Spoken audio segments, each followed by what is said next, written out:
एक बार मैं फिर हाजिर हूं आप सबके बीच सिवान के मतगणना का अपडेट लेकर। देखिए, जो अब हमारे पास रुझान आए हैं इसके अनुसार मतों का अंतर अब धीरे धीरे बढ़ता जा रहा है। अब जो है जदयू की विजय लक्ष्मी देवी अपने निकटतम प्रतिद्वंदी हेना साहब से 3103 मतों से आगे जा चुकी हैं, यानी कि उन्हें कुल अब तक जो मत प्राप्त हुए हो वो है 32,514 मत, जबकि हेना साहब को अभी तक मात्र 29,411 मत ही हासिल हो सके हैं। वहीं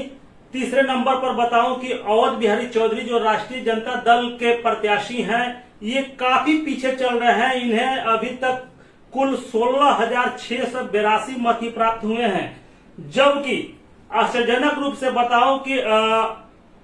चौथे नंबर पर जीवन कुमार यादव चल रहे हैं। जीवन कुमार यादव इन्हें अभी तक 2,137 मत मिले हैं। ऐसा कहा जा रहा था कि सिवान के लोकसभा चुनाव में जीवन यादव एक नए चेहरे हैं, लेकिन थोड़ा सा पीछे जाएं तो जब नगर परिषद का चुनाव हुआ था, जीवन यादव अचानक से एक बड़े समाज सेवी के रूप में उभर कर सामने आए थे और ये लगातार जनता की सेवा भी करते रहे थे, जनता के बीच खासे लोकप्रिय हो गए थे। तो ऐसा माना जा रहा था कि जीवन कुमार यादव इस लोकसभा चुनाव में भी उनकी भूमिका अहम रहेगी। भले ही जीत उनकी न हो, लेकिन वे काफी रूप से प्रभावित करेंगे चुनाव को। लेकिन अब तक जो परिणाम सामने आ रहे हैं, जीवन कुमार यादव को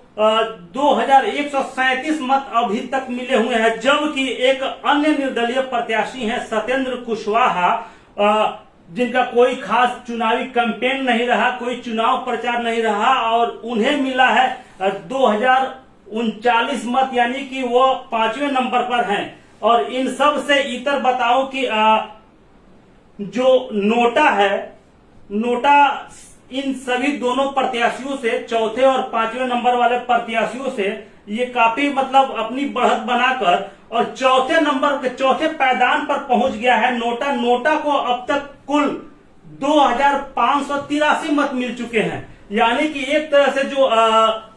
सिवान में ये जो चुनाव के जो परिणाम धीरे धीरे जो सामने आ रहे हैं, रुझान जो आ रहे हैं, यह एक तरह से ये साबित कर रहा है कि नोटा की जो बढ़त होते जा रही है, तो कहीं ना कहीं कुछ मतदाताओं के बीच जो 13 प्रत्याशी चुनाव मैदान में खड़े थे, इनमें से किसी न किसी के प्रति कोई लगाव देखने को नहीं मिल रहा है। ऐसा लग रहा है कि कुछ लोग इन सभी 13 प्रत्याशियों को नापसंद करते हैं, जिसका परिणाम है कि नोटा अपनी लगातार बढ़त बनाए हुए है और चौथे नंबर पर अपना मुकाम हासिल कर लिया है, चौथे नंबर पर अपना स्थान हासिल कर लिया है। 3 प्रत्याशी तो शुरू से ही कयास लगाए जा रहे थे कि सिवान में त्रिकोणीय चुनाव है, त्रिकोणीय लड़ाई है, जिसमें निर्दलीय प्रत्याशी हेना साहब रहेंगी,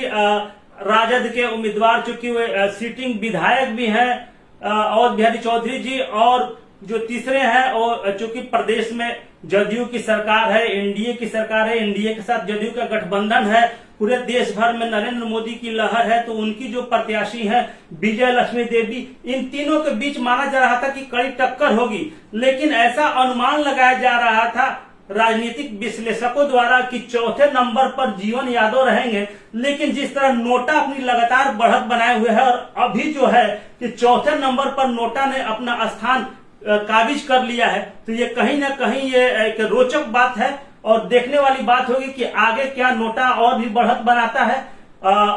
हम आपको लगातार रूबरू कराते रहेंगे, जैसे जैसे हमारे पास रुझान आते रहेंगे आपको हम रूबरू कराते रहेंगे। लेकिन फिलवक्त अभी हमारे पास यही जानकारी है, जिसके अनुसार विजय लक्ष्मी देवी को कुल 32,514 मत मिल चुके हैं, जबकि हेना साहब दूसरे नंबर पर हैं, उन्हें 29,411 मत मिले हैं, और तीसरे नंबर पर 16,682 मत लेकर तीसरे स्थान पर अवध बिहारी चौधरी राजद के उम्मीदवार हैं, ये बने हुए हैं। अभी हम देखते हैं कि हमारे पास जो अपडेट आ रहे हैं, इसमें सिवान जिले के कुछ जो दूसरा संसदीय क्षेत्र है महाराजगंज, इसके बारे में क्या कुछ है रुझान, ये मैं आप लोगों को बता दूं। तो हमारे पास सिवान के महाराजगंज संसदीय क्षेत्र लोकसभा क्षेत्र का भी परिणाम आ गया है, जिसमें जनार्दन सिंह सिग्रीवाल जो भारतीय जनता पार्टी के उम्मीदवार हैं, ये अभूतपूर्व बढ़त बनाए हुए हैं। करीब 38,151 मतों से ये अपने निकटतम प्रतिद्वंदी जो भारतीय राष्ट्रीय कांग्रेस के प्रत्याशी हैं आकाश कुमार सिंह, इनसे बढ़त बनाए हुए हैं जनार्दन सिंह सिग्रीवाल। बात करें इन्हें कुल मतों की तो इन्हें अब तक मिल चुके हैं 1,34,173 मत, जबकि आकाश कुमार सिंह को महज 96,022 मत मिले हैं। तो इस तरह से महाराजगंज का चुनाव एक तरफा जाता हुआ नजर आ रहा है। वहां का जो चुनाव परिणाम है, ये जो मतों का अंतर है करीब 38,151 जो अंतर है, ये एक बहुत ज्यादा अंतर होता है। और ऐसा लगता है कि आकाश कुमार सिंह जो कांग्रेस के उम्मीदवार हैं, ये उन्हें पीछा कर पाएंगे, पकड़ पाएंगे, ये थोड़ा सा नामुमकिन सा लग रहा है। खैर,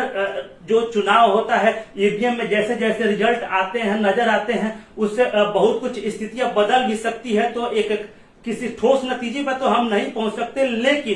लेकिन ये जो आंकड़ा है 38,000 का, यह एक अपने आप में एक बड़ी संख्या है। और इस पर भी ये भी कहना गलत नहीं होगा कि आकाश कुमार सिंह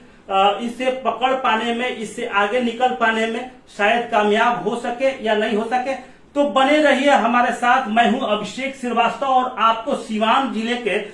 जो चुनाव परिणाम हैं, उनके जो लगातार अपडेट आ रहे हैं, उनसे मैं आपको लगातार रूबरू करा रहा हूं। तो आप देखते रहिए अभी भारत, बने रहिए हमारे साथ।